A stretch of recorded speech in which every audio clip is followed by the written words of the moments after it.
네, 안녕하세요. 지식생태학자 한양대학교 유영만이겠습니다. 오늘은 유영만의 문중모색 시리즈를 하려고 합니다. 네, 문중모색이 뭔지 아시죠? 암중모색을 제가 패러디한 거잖아요. 질문으로 이렇게 던져놓고 그 질문에 대답하기 위해서 이렇게 암중모색하면서 이전과 다른 삶을 살기 위해서 우리가 대안을 찾아보는 노력을 저는 문중모색이라고 합니다. 오늘 여러분한테 던지고 싶은 질문은 이겁니다. 당신은 물건을 훔치는 범인입니까? 아니면 마음을 훔치는 연인입니까? 그래서 제가 오늘 소통 의사가 돼서 의사소통에 대한 이야기를 여러분한테 한번 같이 나눠볼까 합니다.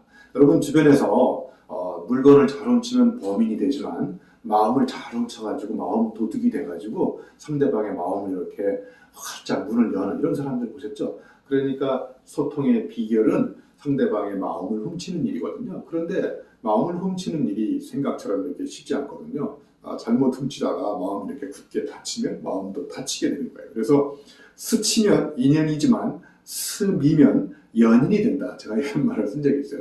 이 당구공처럼 살짝 스쳐 지나가면 별로 그렇게 만났는지 안 만났는지 기억이 안 나는데 한 글자만 바꾸면 스치는 게 아니라 스미면, 스며들면 그 사람의 어떤 강력한 이미지가 카리스마든 아우라로 남아가지고 그 사람에 대한 오랫동안의 기억이 메시지로 남는 거라고 생각합니다. 자, 그러면 제가 오늘 던졌던 질문이 있잖아요. 당신은 물건을 훔치는 범인입니까? 마음을 훔치는 연인입니까? 그런데 우리 주변에 지금 우리가 사회가 많이 발전하면서 기술이 발전하고 그러면서 소통의 기술이 엄청나게 발전하고 있잖아요. 그런데 옛날처럼 우리가 그런 기술이 없었을 때 우리가 소통하던 방식과 최근에 SNS를 비롯해서 많은 미디어들이 발전하고 있는데 이런 미디어들이 발전하면서 결국은 우리의 소통을 더 촉진시키고 있을까요? 저는 그것에 대한 근본적인 문제의식을 가지고 여러분과 같이 한번 남은 시간을 한번 생각해 볼까 합니다. 자, 그래서 제가 첫 번째 갖고 있는 문제의식은요. 소통의 양과 질입니다. 소통의 속도와 밀도인데요. 소통의 양이 폭발적으로 증가하고 있는데 과연 소통은 질적으로 우리가 향상되고 있는 걸까요? 그리고 소통의 빈도, 자주 하잖아요. 그렇게 소통의 속도, 기술을 막 발전해가지고 되고 있는데 과연 소통의 밀도, 저는 밀도가 뭐냐면 비록 어눌하게 짧게 만났지만 그 사람과 나눈 가장 행복한 순간을 그 순간에 느끼는 그 사람의 행복감, 충만감을 저는 뭐라고 얘기하느냐? 소통의 밀도라고 해요. 소통의 강도이기도 하고 그러니까 결론적으로 얘기하면 속도는 빨라지고 있지만 예전처럼 이렇게 정말 소통의 밀도는 점점 이렇게 얇아지고 있지는 않는지 이런 걸 한번 생각해 보면 좋을 것 같아요. 자, 그리고 우리 주변에 불특정 다수와 SNS를 통해서 팔로워 몇만 명씩 거느리고 불특정 다수와 소통을 여러 번 하고 있지만 가까이 있는 집사람과 불통돼 있는 이런 사람들이 있지 않나요? 그러니까 이게 소통의 아이러니인 거죠. 우리가 진짜 소통을 하는 게 왜 하는 걸까요? 예, 불특정 다수와 가벼운 그런 이야기를 하는 걸까요? 저는 그렇게 생각하지 않아요. 정말 가까이 있는 사람하고 친솔한 대화를 나누면서 그 사람과 소통의 밀도감을 높여서 행복감을 높이는 데 있는데 우리는 과연 무엇을 위한 소통을 하기 위해서 이렇게 기술을 활용하고 있는지. 그래서 제가 또 한번 여러분하고 고민해야 될 세 번째 화두는 소통의 기술과 기본이에요. 기술이 발전하고 있는데 여러분 소통의 기본이 무너지고 있지 않습니까? 그러니까 기분이 나빠지는 거예요. 여러분도 SNS에서 정말 밥맛이 없게 막 문자 메시지 이상한 거 날리고 그런 사람들 있지 않습니까? 그러니까 기술적으로 발전하는데 정말 우리가 상대방과 지켜야 될 소통의 기본은 무너지고 있는 거예요. 그리고 소통이 정말 불특정 다수와 인맥을 늘리기 위해서 엄청난 노력을 합니다.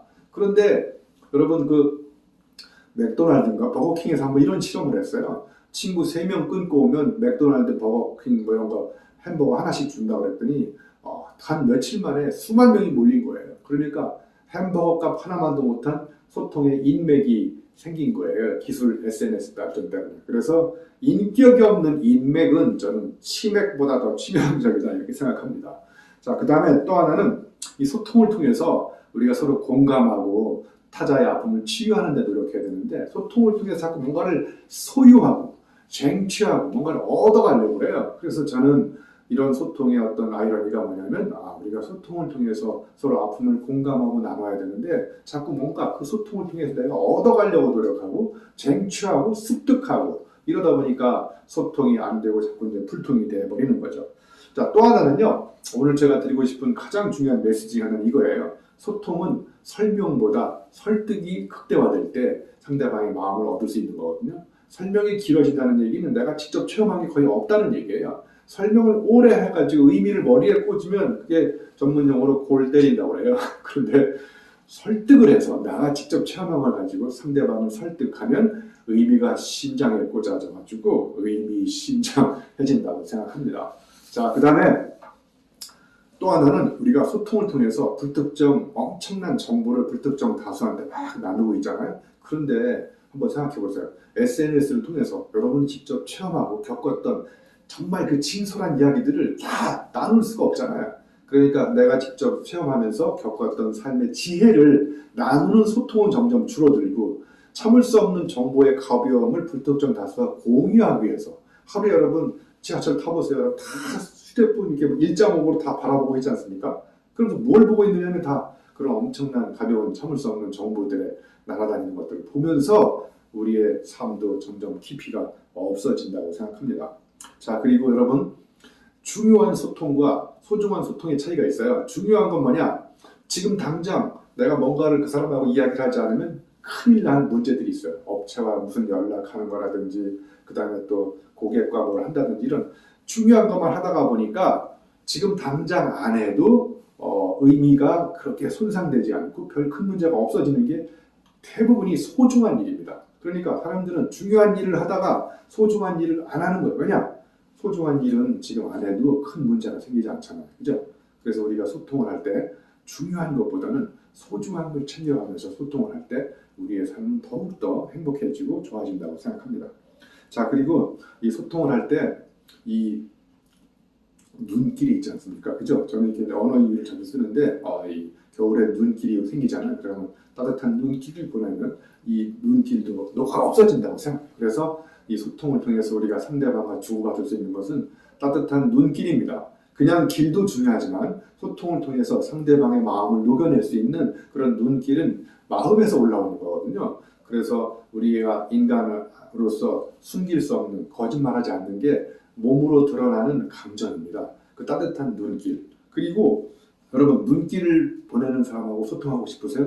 눈총을 쏘는 사람하고 소통하고 싶으세요? 그러니까 총보다 더 강력한 총이 뭔지 아세요?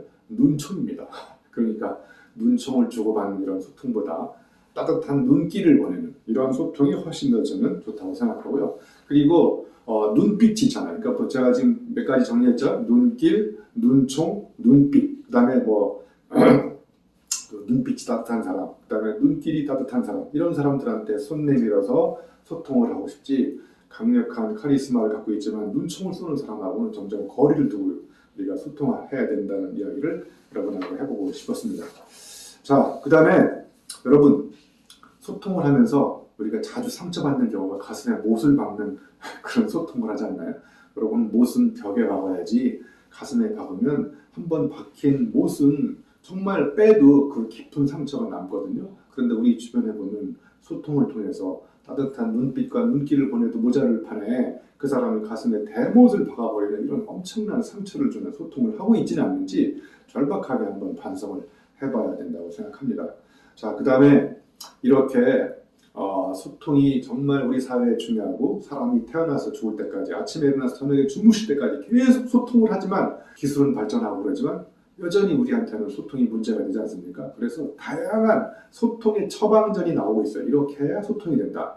그런데 저는 소통은 이런 기술이나 기법의 문제가 아니고 그 사람의 마음에서 우러나오는 정말 그 진심 이런 것들이 저는 소통의 어떤 삶의 자세와 태도와 연관됐을 때 그 소통이 잘 된다고 생각해요. 그렇지 않고 소통을 어떤 테크닉으로 배워가지고 이럴 때는 이런 기술을 활용하고 물론 도움은 되지만 거기에 그 사람의 체중과 엄청난 진심이 가득 실려가지고 그 상대방을 대하는 자세와 태도와 눈빛에서 그런 게 드러나지 않을 때 저는 기술은 정말 오히려 소통을 방해하는 장본인으로 전락할 수 있다고 생각합니다.